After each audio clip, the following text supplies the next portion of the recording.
My name is Claire. I'm 31 years old.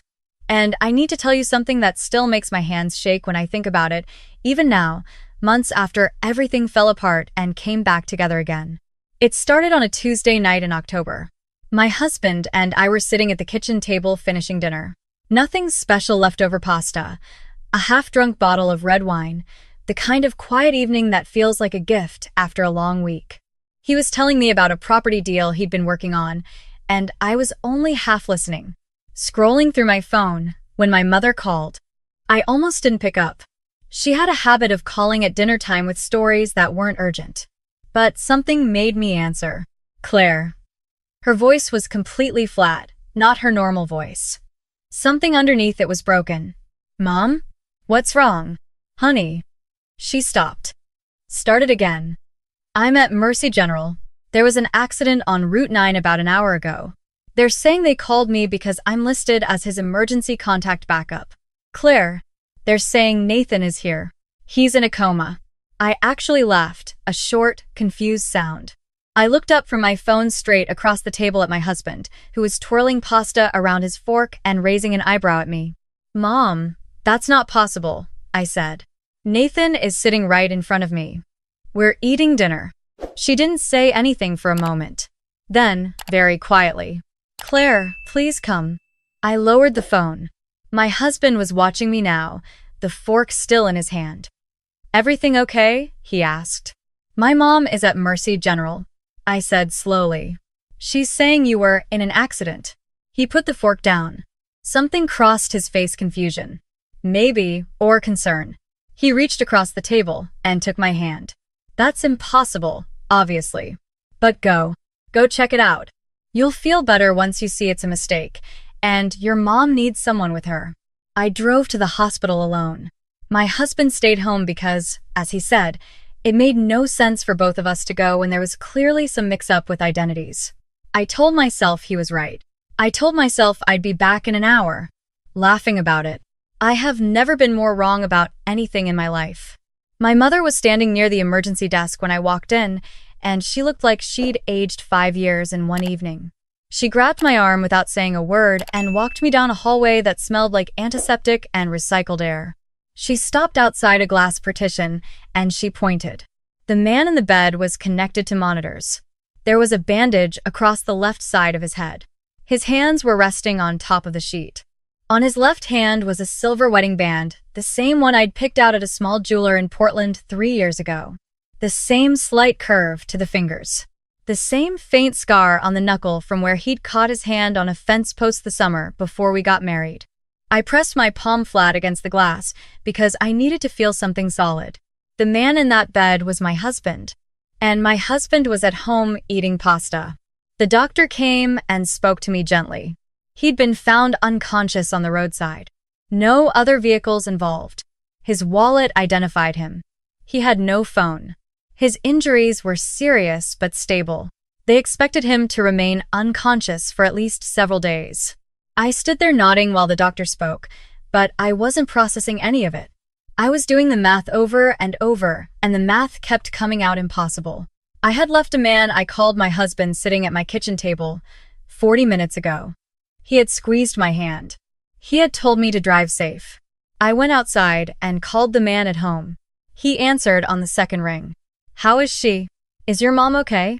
There's a man here, I said. He looks exactly like you. A pause. What do you mean, exactly like me? I mean exactly. Same face. Same hands. Same scar on his left knuckle. My voice was very steady, which surprised me. He's wearing your wedding ring, Nathan. Another pause. Longer this time.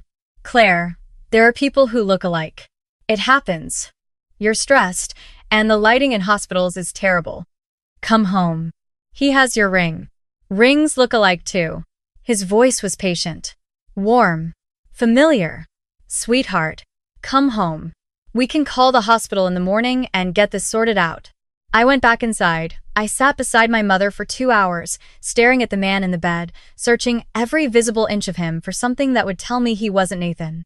I found nothing. I found only things that confirmed he was. I went home confused. I went home telling myself there had to be an explanation. I went home and my husband was waiting up for me with chamomile tea, and he held me, and his arms felt like home, and I hated myself for doubting even for a second. But the doubt didn't go away. It just went quiet. Over the next few days, I visited the hospital every morning while my husband thought I was at work. The man in the bed didn't wake up. The doctors remained cautiously hopeful. My mother sat with him sometimes. She kept saying, in a voice that frightened me, "Claire, something isn't right." I started watching the man at home more carefully. Not in an obvious way, subtly. The way you watch someone when you're pretending not to. Nathan had a habit of tapping his thumb against his thigh when he was thinking a small, unconscious rhythm, 3 taps in a row. I'd noticed it years ago and found it endearing. The man at home never did it. When I mentioned an inside joke we'd had since our first anniversary, he smiled at the right time, but his eyes didn't do the thing.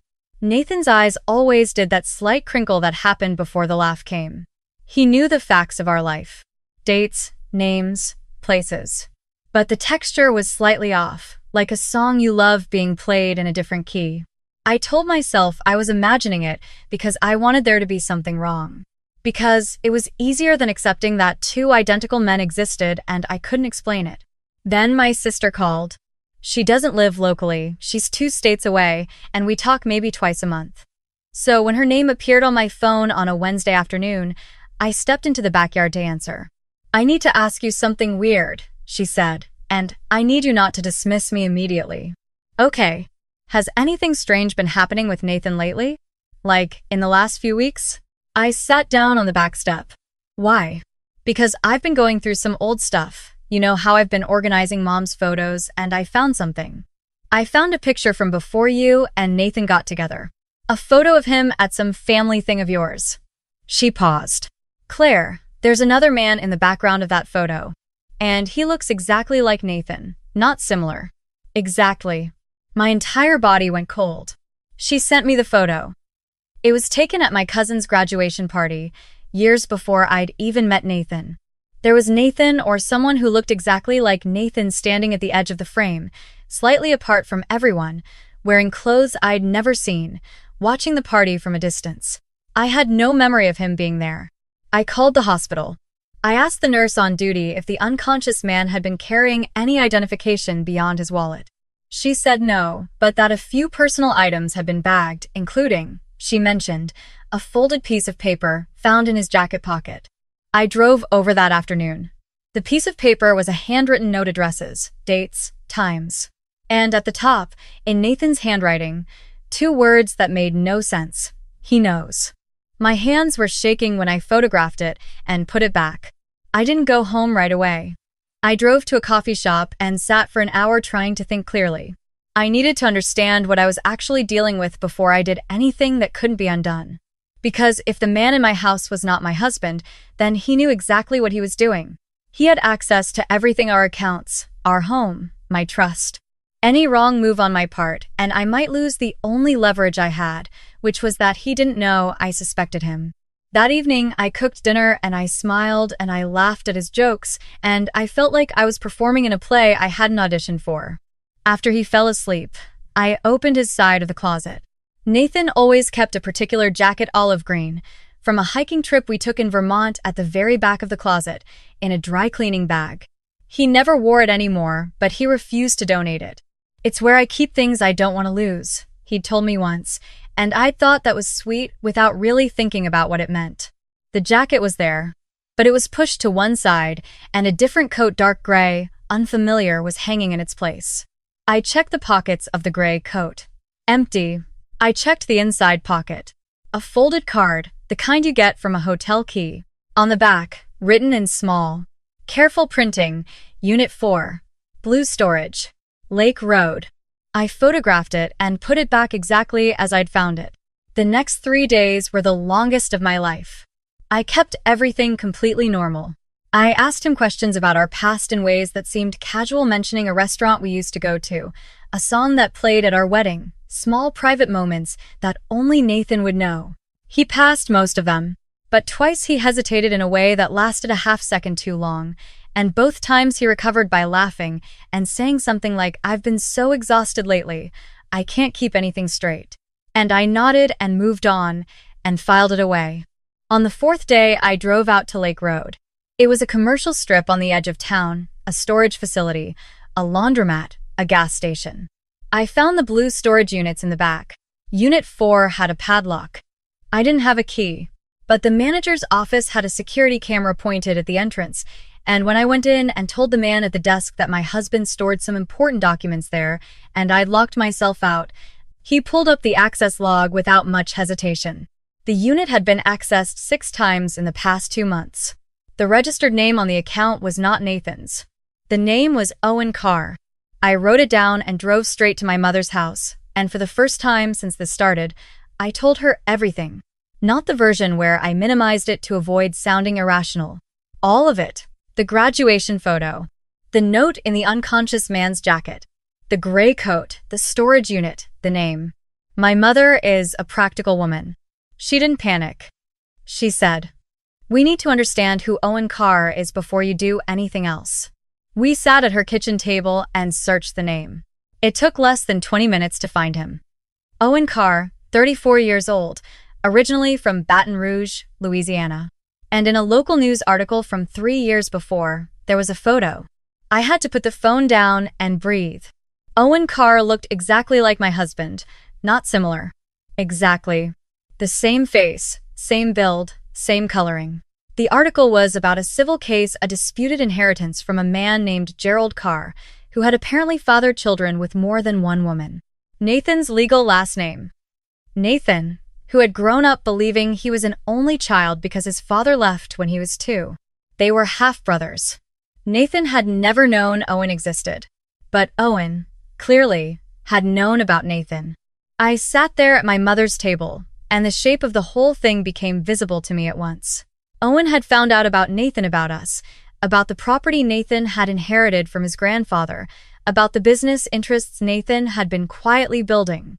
And Owen had decided that instead of making a legal claim, which would be complicated and uncertain and public, he would simply become Nathan. He had studied Nathan long enough to pass. He had arranged the accident, and that word, arranged, made me feel physically sick to get Nathan out of the way. And then, he had walked into my life wearing my husband's face and waited for the right moment to take everything Nathan had built, including me. I understood then why I hadn't been able to call the police from the beginning. Not because I was irrational or passive, but because I'd had no concrete proof, only a feeling and an impossible image of 2 identical men. No officer was going to arrest someone for looking like their spouse. And Owen, I couldn't call him Nathan anymore. Even in my head, Owen had been careful. Patient. He'd given me nothing solid to point to. Now I had a name.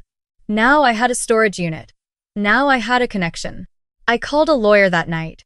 Not the one Nathan and I had used for our property documents. Someone new. Someone Owen wouldn't know. I explained the situation in broad terms and asked what I needed. She told me clearly. I needed documented proof of identity fraud. I needed evidence connecting Owen to the accident. And ideally, I needed him to act on his intentions in a way that could be recorded. The next week, I became a different version of myself. Calm, deliberate. I went through the house methodically while Owen was out, photographing anything that didn't belong, a second phone I found in the garage. Receipts in the gray coat I hadn't noticed before, a notebook tucked under the spare tire in his car with dates and dollar amounts that meant nothing to me but would mean something to someone who understood financial fraud. I sent everything to my lawyer. She forwarded the relevant pieces to a detective she trusted. I kept smiling across the dinner table.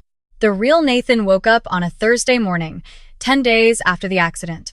My mother called me while I was at work, and I had to step into a supply closet and press both hands over my mouth to keep from making a sound loud enough for anyone to hear. I couldn't go to him.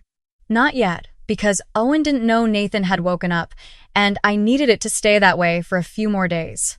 The hospital agreed to restrict visitor information at the detective's request. Nathan was conscious, stable, and confused. My mother told him carefully, in pieces, what had happened. She said he cried. She said the first thing he asked for was me. I'm not going to tell you those were easy days. They were not. The moment came the following week. Owen had been pushing for months to get me to finalize a transfer of shared property into a joint account structure that would give him equal access, framed always as a practical move. A simplification. My lawyer had helped me prepare a counteroffer document that looked genuine but had a clause buried inside it, specifically designed to require a secondary identity verification through a third-party firm before completion. A firm that happened to be working directly with law enforcement on the case. We sat down at my lawyer's conference table. Owen was relaxed, confident. He'd been patient for months, and he believed he was days away from everything he'd come here for. I slid the document across the table and watched him read it. He didn't notice the clause. He initialed 3 pages and turned to the 4th. That was when the door opened. 2 detectives walked in. Behind them, moving carefully because he was still recovering, was my husband. Owen's face did something I won't forget. Recognition first, the specific horror of seeing your own face walking toward you, and then the collapse of everything he'd built over months, falling away in a single second. Nathan looked at me across the room, not at Owen, at me. And I don't have the right words for what passed between us in that moment, but it was something that a person who had spent months studying us from the outside would never have been able to replicate. It was something that belonged only to us. Owen tried to speak. He said something about misunderstandings, about lawyers, about rights. He said it very quickly, and in a voice that had finally stopped sounding like Nathan's. His hands were shaking. He stood up, and the detective put a hand on his shoulder and said, "Mr. Carr, please sit down," and Owen sat. The charges were significant. Identity fraud, criminal impersonation, conspiracy to commit fraud. And the one that carried the most weight. Criminal responsibility for the accident that had nearly killed my husband. The detective explained that the second phone I'd found in the garage contained communications with a man from Baton Rouge who had been paid to run Nathan off the road. That man had already been arrested. Owen's communications with him were detailed and unambiguous. Owen Carr was looking at a long time in prison. In the weeks that followed, I learned things I wished I could unlearn. Owen had followed Nathan's life from a distance for almost 4 years before he acted. He'd attended the graduation party, yes, he had been there, standing at the edge, watching to see what Nathan had that he didn't. He'd watched us from the outside long enough to know our routines, our friends, the small rhythms of our daily life together. A private investigator hired by my lawyer found journals in the storage unit on Lake Road. They were meticulous. They were also deeply sad, in a way that didn't excuse anything but made the whole thing feel heavier. Owen had grown up knowing his father had another family somewhere. He'd spent years trying to close that distance, first legally, then obsessively, then finally, in the only way he could think of. He hadn't wanted to be himself anymore. He'd wanted to be the version of a Carr son who got everything. What he hadn't understood, what he couldn't have understood from the outside looking in, was that none of what Nathan had came from his last name or his inheritance. It came from him, from the person he was. The thumb tapping, the eye crinkle before the laugh. The way he remembered the small things without being asked. Nathan came home in November. We didn't say much the first evening we sat on the couch, his arm around me, and I thought about how I'd sat in this exact position with someone wearing his face and felt like something was off, like a song in the wrong key. Sitting next to Nathan felt like the music coming back. I kept trying to get a message out, he told me later, lying in the dark. That note in my jacket, I had a pen in my pocket when they found me. I wrote it while I was still in and out. I didn't know if anyone would find it. My sister found a photograph, I said. I didn't even know he existed, Nathan said quietly. I still don't know exactly how to feel about that part. I didn't either. I'm not sure either of us ever fully will. At the sentencing hearing months later, I sat in the courtroom and watched Owen Carr receive his judgment. He looked different without Nathan's confidence borrowed around him. Smaller. He looked at me once during the proceedings, and I held his gaze, and then I looked away. The judge spoke at length about premeditation, about the deliberate targeting of a family, about the calculated patience of the deception. Owen received 12 years on the criminal impersonation and fraud charges, with additional time added for his role in the assault. His attorney appealed. The appeal failed. I don't think about Owen often. When I do, it isn't with anger anymore, or at least, not only anger. Mostly I think about what my sister said when all of this was finally over, when we were sitting at my mother's kitchen table eating bad pizza and trying to decompress. The worst part is, he almost pulled it off. Because he'd studied you both so carefully that he knew what love was supposed to look like. He just couldn't feel it. She was right. He knew the shape of it. He knew the gestures and the words and the routines. But he couldn't replicate the thing underneath, the specific gravity of two people who actually know each other. And in the end, it was that, not the evidence. Not the storage unit, not even my sister's photograph. It was that almost imperceptible wrongness. That sensation of a song in the wrong key that started me looking. Trust yourself. That's the thing I'd want someone to take from all of this. Not paranoia, not suspicion. But that quiet internal signal. The one that says something is different even when everything on the surface looks exactly right. It's worth paying attention to. Even when you feel irrational. Even when the logical explanation is that you're just tired or stressed or imagining things. I wasn't imagining things. My husband is home. He still taps his thumb in threes when he's thinking. His eyes still crinkle before the laugh comes. And every ordinary evening, the pasta, the wine, the half-listened to conversations feels less ordinary now, in the best possible way. Because I know what it costs to get back here. And I'm not taking any of it for granted.